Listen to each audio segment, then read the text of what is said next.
ETF index mutual funds నేర్చుకుని stock మార్కెట్లో రాణించాలనుకుంటున్నారా? వెంటనే ఈ నెంబర్కి కాల్ చేయండి.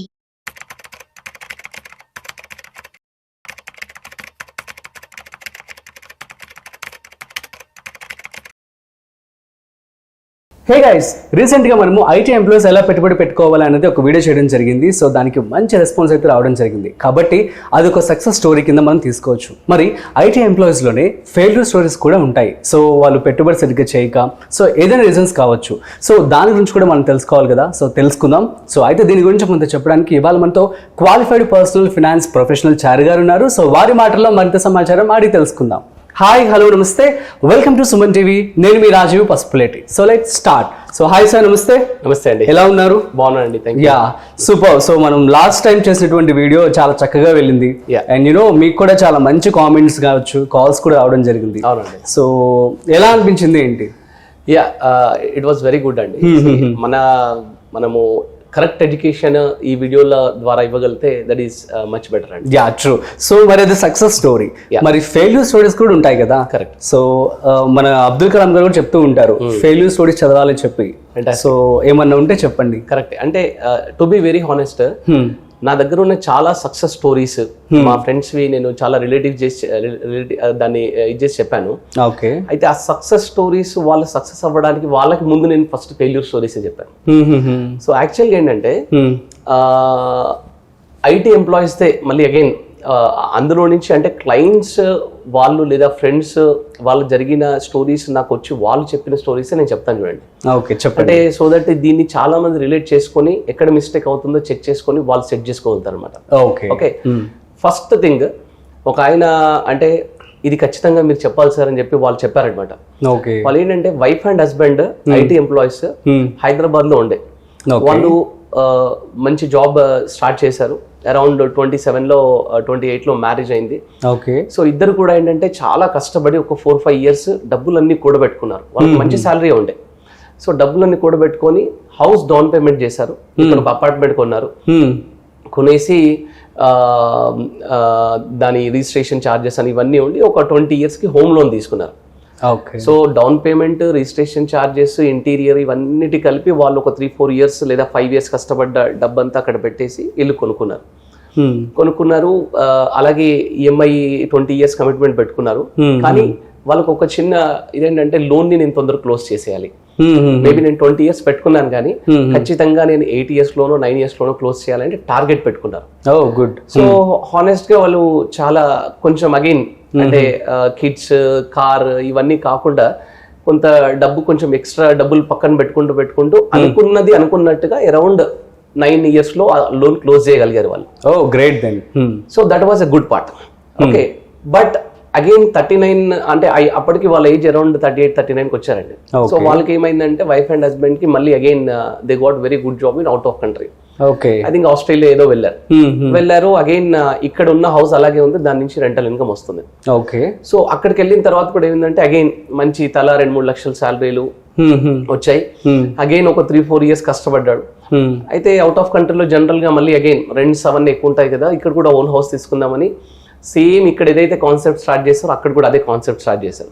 ఓకే. ఒక 3-4 years కష్టపడి అక్కడ మళ్ళీ డౌన్ పేమెంట్ కట్టారు. సేమ్ ఇంటీరియర్స్ అగైన్ ఇల్లు కొన్నారు. అక్కడ ఏంటంటే again 25 years home loan commitment పెట్టుకున్నారు.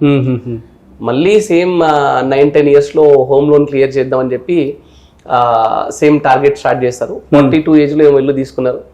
అది క్లియర్ అయింది. అంటే మొత్తం క్లియర్ అవ్వకపోయినా అరౌండ్ 50కి వచ్చేసరికి హోమ్ లోన్ కొంతవరకు 50-60 అక్కడ కూడా 60% వరకు కూడా హోమ్ లోన్ ఆల్మోస్ట్ క్లియర్ చేశారు. బట్ ఇక్కడ నిలబడ్డారు వాళ్ళు 50 age లో నిలబడి ఒక్కసారి బ్యాక్ వెనక్కి తిరిగి చూస్తే అక్కడ ఓన్ హౌస్ ఉంది, ఇక్కడ ఓన్ హౌస్ ఉంది. దీనికి రెంటల్ ఇన్కమ్ అరౌండ్ 25,000-30,000 వస్తుంది. ₹1,00,00,000 ఇల్లు ఉంది ఇక్కడ హైదరాబాద్ లో. అక్కడ చూస్తేనేమో ఇంకా హోమ్ లోన్ పూర్తిగా క్లియర్ అవ్వలేదు. కానీ సిచ్యువేషన్ ఏంటంటే వాళ్ళకి 50 అనేసరికి ఐటీలో కొంచెం జాబ్ రిస్క్ కదండి. Exactly. So job risk start అయిపోయింది. పిల్లలు ఆల్రెడీ గ్రాడ్యుయేషన్కి వచ్చారు. అవుట్ ఆఫ్ కంట్రీలో ఉన్న సిచ్యువేషన్ ఏంటంటే మన ఎడ్యుకేషన్ అంతా ఫ్రీ అంటారు కానీ గ్రాడ్యుయేషన్కి వచ్చేసరికి మన నర్సరీ నుంచి 10+2 వరకు ఉన్న మొత్తం ఒకేసారి ఎడ్యుకేషన్ ఒకేసారి తీసేస్తారనమాట. ఓకే. సో అక్కడ ఇప్పుడు వాళ్ళకి పిల్లల చదువులకి డబ్బులు దాచిపెట్టుకోలేకపోయారు, అలాగే వాళ్ళ రిటైర్మెంట్ ప్లాన్ చేసుకోలేకపోయారు, ప్లస్ జాబ్ రిస్క్ స్టార్ట్ అయిపోయింది. సో చూడ్డానికి ఈ ఎంటైర్ సిచ్యువేషన్ లో పాజిటివిటీగా కనిపించినా కూడా ఎగ్జాక్ట్లీ అంటే చూడ్డానికి అంత పాజిటివ్ అన్నట్టు కనిపిస్తుంది, కానీ ఎక్కడో వెనక్కి తిరిగి చూస్తే సరికి ఒక ఇల్లుతో మిగిలారు అంతే. అబ్బా. సో అప్పుడు మాకేమనిపించిందంటే ప్లానింగ్ అనేది చాలా ఇంపార్టెంట్. నేను ఎప్పుడు ఇదే చెప్తా ఉంటానండి. అసలు ఫస్ట్ ఆఫ్ ఆల్ ఒక 27-28 years లో ఎంత వీళ్ళు చేసేది కూడా చూడండి, చాలా సాక్రిఫైసెస్ చేసేసి డబ్బులన్నీ కూడా చాలా అక్యుములేట్ చేసుకొని సేవ్ చేసి మరి ఇంత జాగ్రత్తగా ఇన్వెస్ట్ చేశారు. బట్ సమ్ హౌ ఎక్కడో లాగింగ్ జరిగింది. అంటే ఈ ఎంటైర్ ప్రాసెస్ లో నాకు అనిపించింది ఏంటంటే ఒక ప్రాపర్ ప్లానింగ్, ఒక ప్రాపర్ ప్రాసెస్ ని ఇంప్లిమెంటేషన్ జరగలేదు ఎక్కడో. సో ఇదొకటి మిస్సింగ్ అండి. ఇదొక కేసు. అంటే ఇది సక్సెస్ లాగా కనిపిస్తున్న ఒక ఫెయిల్యూర్ కేసు అండి. ఎందుకంటే ఇది వాళ్ళే చెప్పారు, చెప్పండి సార్ ఇలాగని. ఓకే, ఇలా చాలా మంది ఉన్నారండి. ఇది మీరు చూడండి, చాలా మంది రిలేట్ చేసుకుంటారు దీనికి. Okay. And second point, again 15 years back, అంటే 15 years అవుట్ ఆఫ్ కంట్రీలో, ఐ థింక్ US ఆర్ కెనడాలో ఉండి వైఫ్ అండ్ హస్బెండ్ ఇద్దరు కూడా బాగా డబ్బులు సంపాదించి ఎవ్రీ 2-3 years ఒక ప్రాపర్టీ కొన్నారు ఇక్కడ. ఓకే. అయితే వాళ్ళ పేరెంట్స్ కి వాళ్ళు డబ్బులు పంపించడం, వాళ్ళు ఇక్కడ కొనుక్కోవడం. సో వాళ్ళు ఇప్పుడు బ్యాక్ వచ్చారు. అంటే ఇంకా మేము ఇంకా అక్కడ ఉండవండి, పిల్లలు పెద్దగా అవుతున్నారు, we want to come back to India అని చెప్పేసి వాళ్ళు వచ్చి ఇక్కడ సెటిల్ అయ్యారు. ఓకే. బట్ అన్ఫార్చునేట్లీ ఏమైందంటే డైవర్సిఫికేషన్ చేయలేదు వాళ్ళు.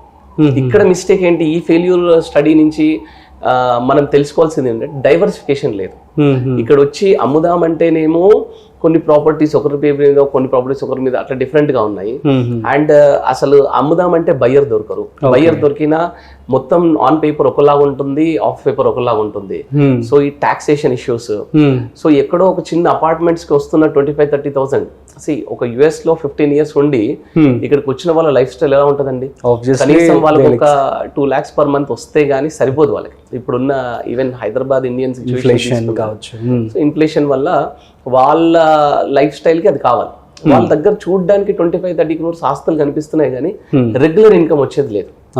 సో ఇవన్నీ కొంచెం సెట్ చేసుకోవాలన్నా, అట్లీస్ట్ దాంట్లో ఒక 50% వాటిని కొంచెం లిక్విడేట్ చేసి చేయాలన్నా వాళ్ళకు ఒక 4-5 years పడుతుంది.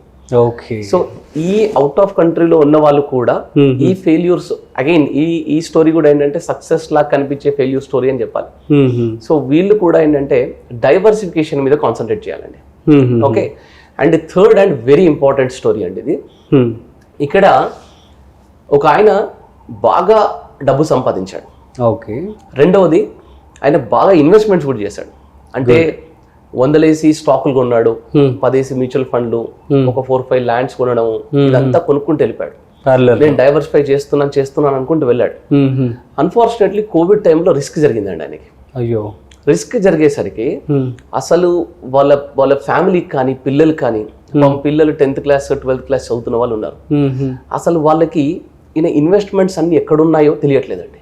అవునా? ఓకే. కొన్నిట్లో నామినీ మిస్ చేశాడు. అంటే డబ్బు సంపాదించడము, ఇన్వెస్ట్మెంట్ మీద నాలెడ్జ్ ఉండడము, ఇవి రెండు బాగానే ఉన్నాయి, కానీ దాన్ని కన్సాలిడేట్ చేయడం మిస్ చేశాడు.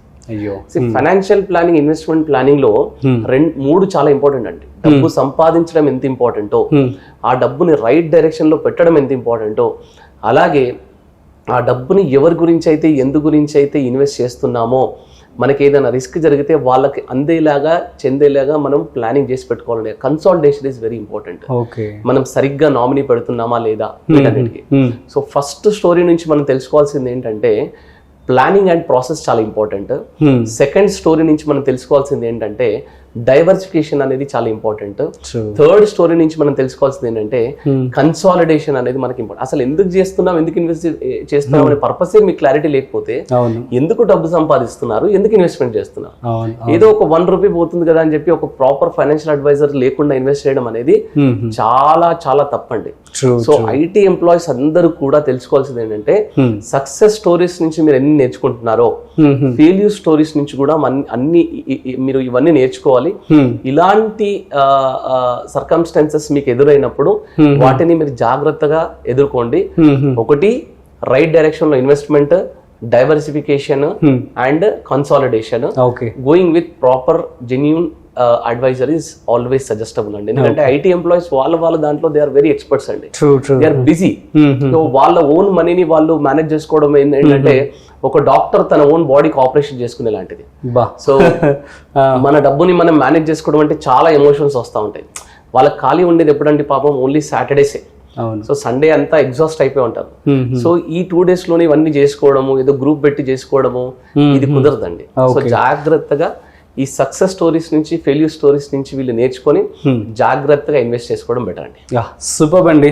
So thank you so much Chari గారు. సో గైస్ చూసారు కదా, ఎగ్జాంపుల్స్ అని చూడడానికి అయితే చాలా చక్కగా ఉన్నాయి, కానీ అవి ఫెయిల్యూర్ స్టోరీస్ లాగా చెప్పారు. Right time investment, diversification and consolidation, ఈ 3 ఖచ్చితంగా మీరు ప్రాపర్గా స్టడీ చేసి పెట్టుబడి పెట్టుకోవాల్సి ఉంటుంది. సో మరొక ఇంట్రెస్టింగ్ కాంటెంట్తో మళ్ళీ కలుద్దాం. అంతవరకు చూస్తూనే ఉండండి సుమన్ టీవీ.